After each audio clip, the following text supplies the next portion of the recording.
औज़ुबिल्लाहिमिनश्शैतानिर्रजीम बिस्मिल्लाहिर्रहमानिर्रहीम। देखने और सुनने वालों को अस्सलाम वालेकुम रहमतुल्लाहि व बरकातुहू। वेलकम करता हूँ अपने चैनल लर्नर्स पेट में। उम्मीद करता हूँ आप खैरियत से होंगे। अल्लाह का करम है मैं भी फिट फाट हूँ। आज की वीडियो का टॉपिक है कि आपके काले तितर का गला बैठ गया है या आपका काला तितर बुलाई नहीं कर रहा। ठीक है, तो आप चाहते हैं कि आपका तितर गला भी सेट हो जाए, आपका तितर ज़्यादा बुलाई करे, अच्छा रिजल्ट दे, तो ये वीडियो आपके लिए है।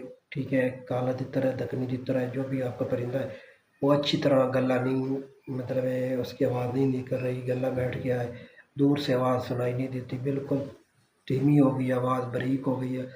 तो जो खुराक आपको बताऊंगा, जो पानी बताऊंगा, ये आप अपने तितर को दें। इंशाल्लाह मैं गारंटी के साथ कहता हूँ 100% रिजल्ट देगा इसमें।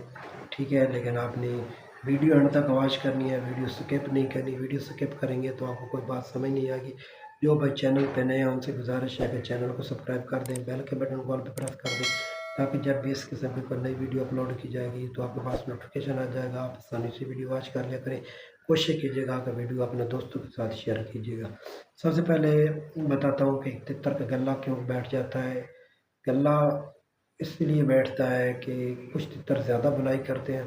ठीक है, इस वजह से तितर का गला बैठ जाता है। दूसरी वजह, तितर को हमने कोई ठंडी चीज़ दी होती है, उसको नज़ला ज़ुकाम लग जाता है या बुखार हो जाता है। इस तरह के तितर को साइड इफ़ेक्ट आ जाते हैं, तो तब तितर का गला बैठ जाता है। ठीक है, कोशिश करें आप अपने तितर को मतदल मिजाज की खुराक दें, पानी दें तो ना ज़्यादा गर्म ना ज़्यादा ठंडा हो, नलके करें फ्रेश पानी हो, ताज़ा पानी अपने तितर को दिन 11 बजे दें। ठीक है, ना रात के वक्त दें, क्योंकि रात के वक्त कभी कभार मौसम ख़राब हो जाता है, ठंड बारिश हो जाती है, तो इस वजह से भी तितर को नज़ला ज़ुकाम लग सकता है। तितर को प्याली में पानी होगा तो तितर रात के वक्त पिएगा तो उसमें नज़ला ज़ुकाम लग जा सकता है। ठीक है, तितर को जो टॉपिक है हमारा उसी की तरफ आते हैं कि बिलफर्ज आपको तितर का गला बैठ गया है। ठीक है, पिच जो है ना, पिचकारी जो आवाज़ निकालता है वो बिल्कुल धीमी हो गई है, बारीक हो गई है। आप चाहते हैं कि जिस तरह तितर का पहले आवाज़ था, गला था, साउंड वाला था, उसी तरह बने, तो ये वीडियो आपने मिस नहीं करनी।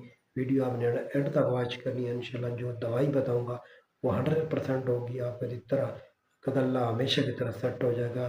ठीक है, सबसे पहले आपने करना क्या है, मेडिकल स्टोर पे चला जाना है। मेडिकल स्टोर पे आपने तुलसी या शरबत आपने लेना है, या जिन घरों में बच्चे होते हैं, छोटे बच्चे, या आम रूटीन के ये घर में अक्सर ये सिरप मिल जाता है, 50-60 रुपए का आता है, ज़्यादा से ज़्यादा 100 रुपए का होगा।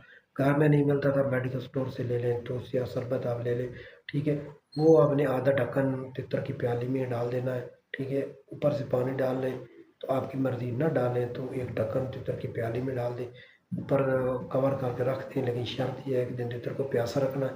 ये थोड़ा सा मीठा होता है, तितर पिएगा लेकिन ये लेसदार होता है। ठीक है, तितर इससे तितर की चिकनाहट जो होती है ना, वो तितर, कुछ तितर होते हैं जो लेसदार मादे से, मतलब आटा मलाई से, इस तरह की खुराक देने से तितर कतराते हैं, मतलब सैड मारते हैं। तो आपने कोशिश करनी है इसमें थोड़ा सा पानी मिला लें, पानी मिला के तितर की प्याली में डाल दें, ऊपर से कवर कर दें, एक दिन दें, फिर दूसरे दिन छोड़ के फिर तीसरे दिन देना आपने। इंशाल्लाह 2-3 दिन के अंदर मैं 100% कहता हूँ आपके तितर का गला हमेशा की तरह ठीक हो जाएगा। फिर कभी नहीं ख़राब हो जाएगा, कभी नहीं ख़राब होगा, और जो पहले था उससे अच्छा साउंड बनेगा, अच्छा रिजल्ट आएगा। उम्मीद करता हूँ आज वीडियो पसंद आई।